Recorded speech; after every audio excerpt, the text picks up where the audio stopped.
Hey everyone, welcome back to the channel. So this week China did something it has never done before in the private sector. It told some of its best AI researchers they are not allowed to leave. Not employees of state-owned firms, not military scientists, not nuclear engineers, though China has restricted those for decades. Private sector researchers, startup founders, senior executives, the people building the models at Alibaba and DeepSeek, two of the most consequential AI companies in the world, now need government approval before they can board a flight out of the country. Bloomberg broke the story yesterday. Neither Alibaba nor DeepSeek has commented publicly. The Chinese government has neither confirmed nor denied, and yet the implications of what just happened are significant enough that they deserve more attention than the story has received. Here is what we actually know. Government agencies have begun imposing travel restrictions on individuals involved in advanced AI work considered strategically important to China. That means they need approval from relevant authorities before taking a trip abroad. Bloomberg sources, who asked for anonymity to discuss a sensitive matter, said the restrictions are not based on job titles. They are determined by how relevant the individual's work is to national technology priorities. A mid-level software engineer at Alibaba is probably fine. A researcher who developed the architecture behind Qwen or the training methodology behind DeepSeek 5.4 is not. The government is reading CVs and deciding who stays. This did not come out of nowhere.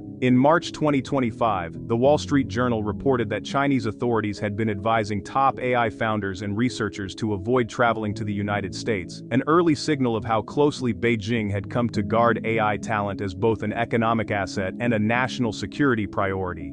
In December 2025, Bloomberg reported that some DeepSeek executives were already subject to similar restrictions.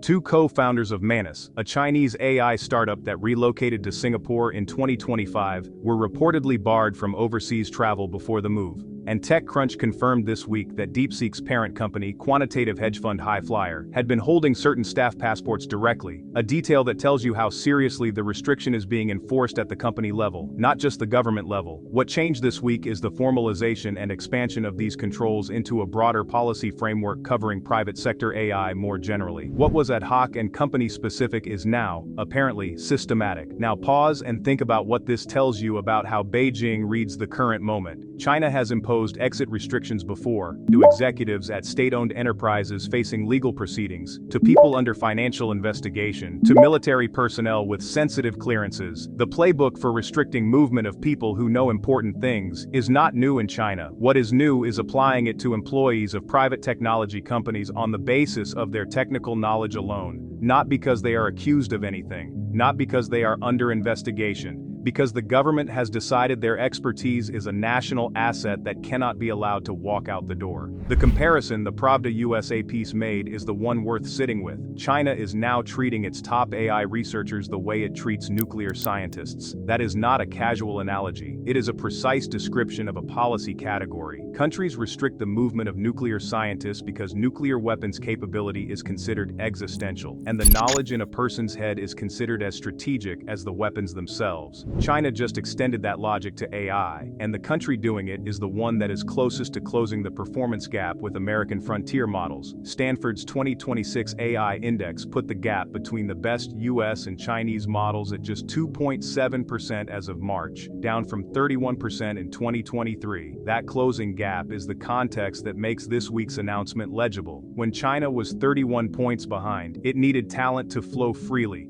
into conferences, into international collaborations, into joint research programs with Western universities. That openness was how it closed the gap. Now that it is within striking distance, the calculus flips. The knowledge its researchers hold is no longer something China needs to import from the world. It is something China needs to protect from leaving. The travel restriction is not a sign of weakness. It is a sign that Beijing believes it is close enough to winning that it can afford to stop playing the open game. The internal contradiction here is the part that most of the analysis has glossed over. China is simultaneously restricting its best researchers from leaving and aggressively recruiting talent from abroad. ByteDance posted more than 100 AI job vacancies in San Jose and Seattle this year alone. Baidu, Huawei, and other major Chinese tech firms have active US-based research and development operations. The policy says, foreign talent is welcome in, Chinese talent is not free to go out. That asymmetry is a bet that China can maintain its domestic pipeline while pulling from the global one.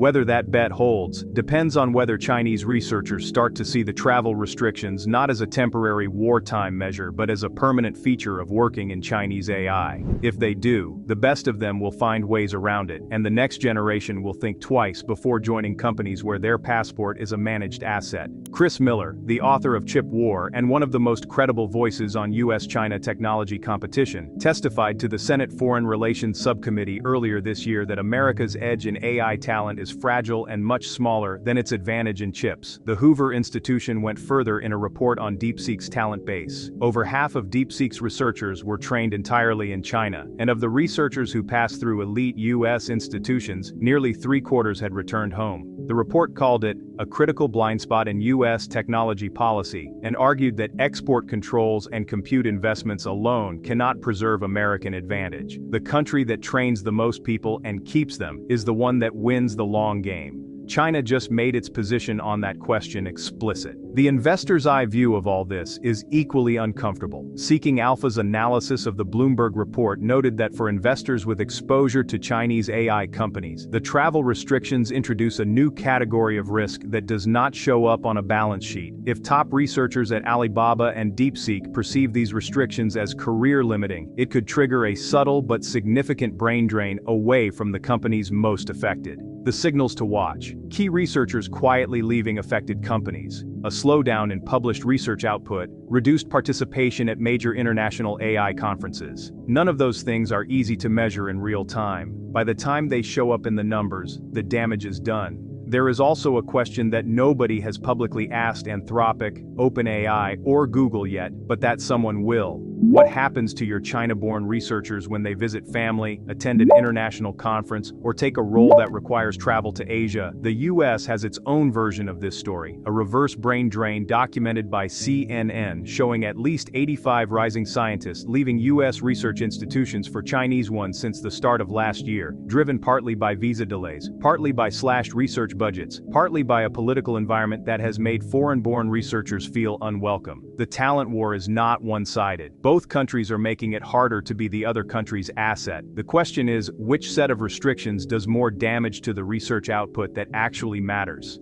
China just told its best AI researchers that their knowledge belongs to the state. That is a line that has historically been reserved for the most sensitive technologies humanity has ever built. The fact that it now applies to the people training large language models tells you more about where Beijing thinks AI is heading than any benchmark comparison or funding announcement. It also tells you something about the nature of the race itself. When the US restricts chip exports to China, it is trying to slow the other side down by controlling hardware. When China restricts researcher travel, it is trying to protect its lead by controlling human capital. Both moves assume the same thing: that this race is close enough and consequential enough that the normal rules of international talent and technology exchange no longer apply. The borders are closing, and they are closing around the people who know how to do the thing that both sides have decided matters most. Thanks for watching. This is AI Tides, and I'll see you in the next one.